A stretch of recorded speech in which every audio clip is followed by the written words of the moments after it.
just to add on Yeah. NVA, actually, see when we started with NVA, it was ML model, okay, where the retrospective data was studied, and then uh, some some directions were given to the reps, and then rep were supposed to accept or reject, okay.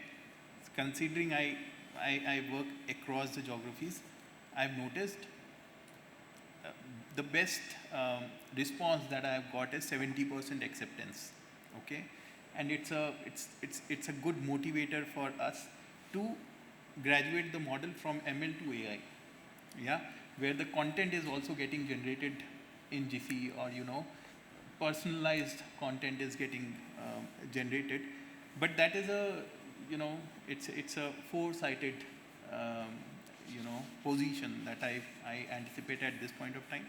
Reps are definitely it's a belief shift, right? Because I still remember, as I mentioned, when I started as a medical rep, I used to send a hard copies to the HO every 3 days, okay, and when my manager said that stop sending it, okay, go to the cyber cafe, log in with your credentials, make the entry, and it will be recorded. So I was apprehensive, okay, because what if it doesn't reach to the right person, or it is not recorded in the system? My incentives will kind of it will take a toll. So slowly and gradually the belief shift happened, and now you can see the industry itself is completely digitized. But this NBA is also going to give some good results.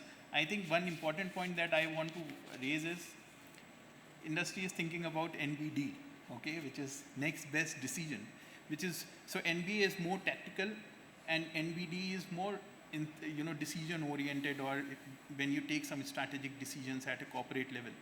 So things are moving rapidly, as you mentioned, triple V. So last V is this. Yeah. Yeah, great, and thank you for bringing this NBA to NBE.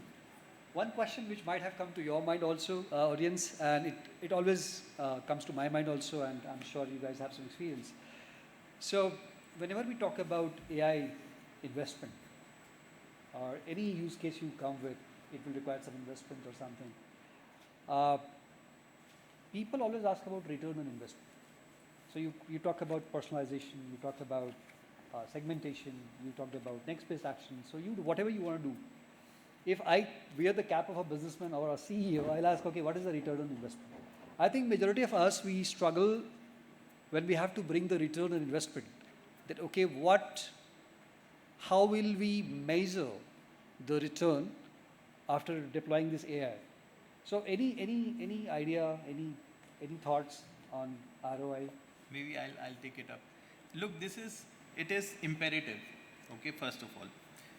Data governance, data security, and digitization is imperatives, okay. So if you need to survive and not become Nokia in coming future, sorry to take that name, but if we don't pace up with the changing technology, we are going to lag behind.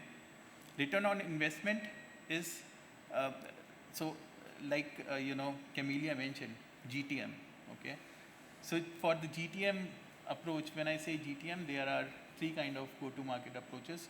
One is completely digitized, where I am not going to put my human interactions or human field force, right? Everything is going to happen digitally. Very easy to identify what is the ROI I am getting, right? Pre-post, easy to gauge what benefit I am reaping out of it.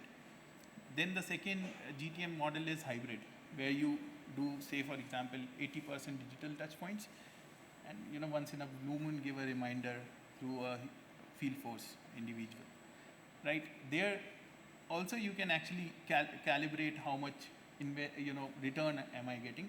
Now return it's not necessary that your return will be a monetary return, okay. Your return could be sustaining market share, right? For digital, specifically for digital brands or digital GTM, you are sustaining market share, very nice, because you have taken off all your headcounts, right, from the SG&A.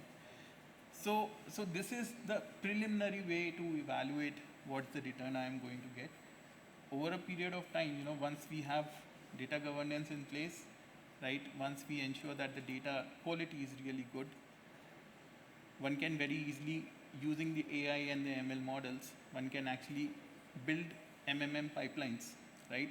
So currently it takes around 1 month, 2 months to come up with the return on investment on each parameter, right? But once we have all this infrastructure in place, it will be a matter of, probably couple of minutes to understand what is the ROI I'm getting. And that kind of, then adds up to your current investment that you are making on AI and ML procurement. Excellent. So, So, sorry, yeah, I'll just please, add please, to that. please, Sorry, yeah. Just maybe I disagree a little bit to it. I'll just put this thing. So, having done PNL roles, I know that this question, the CEO has every right to ask this question, and this question should be asked. I mean, why do something that does not give a return? Now, how do we classify return? Can be broad bucketed, like he mentioned, which I agree to, is like market share. It's a tangible return, it's not an intangible return. Share of voice in our mind can be still intangible return. If it is translating into market share, it's a tangible return. So the way I see project return is in two buckets. One is that if I am able to segregate the project and show a return, which is, typically we show this is going to give you this much of incremental sales, or this is going to save this much of money. Cost based return is still easy to calculate. Sales based, where I am calling out incremental sales, is still, I think it's a little difficult, because because there is so much of uncontrollable things when it comes to sales. Like the project might have worked, but something in the market did not work and the sales is down. Now I can't say that because of my project your sales has gone negative 10%, right?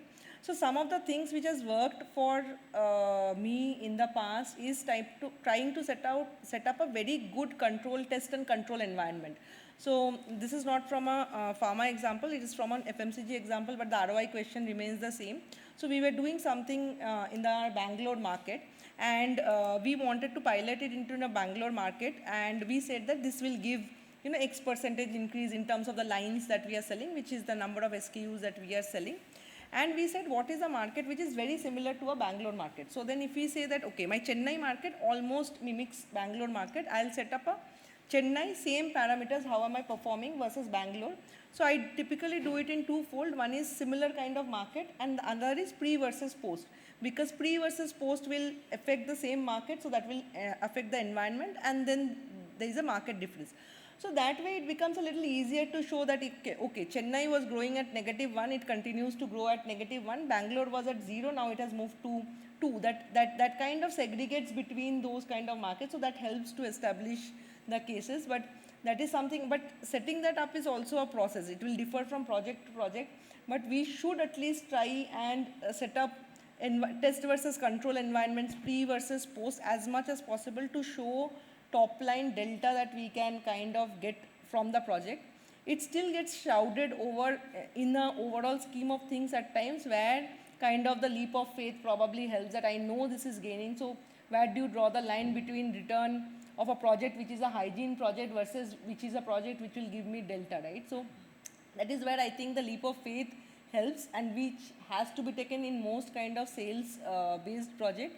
And I feel cost based projects are much easier, because you have a cost line and you say that, okay, I decrease the cost by this much percentage, this much measures. It is much more easier to establish a return on project which is a cost based project. So that's how kind of it has worked for me in a ROI kind of a conversation. So it's a little bit complex to do it, but it's, I would say, not completely impossible, because we've just done it and we've launched it for multiple drugs, for which we have shown what is the delta we have received with NBA, just NBA based programs being run. So I think once you have these numbers highlighted to the top leadership, the investment that you need really for running AI program comes in at that point in time. So I really feel that if someone is running an AI program, along with just the machine learning, modeling, whatever they are doing for NBA, you also need to have a measurement program, because without measurement, you might build it, the fate would depend on what feedback you really get from your end users, and not really what impact you are creating on the revenue of the company. Great, thank you all of you. Seems like I asked a very touchy question. All the panelists jumped in. So, excellent. Yeah. So now to audience. So We'll open the floor for your questions, but before I do that,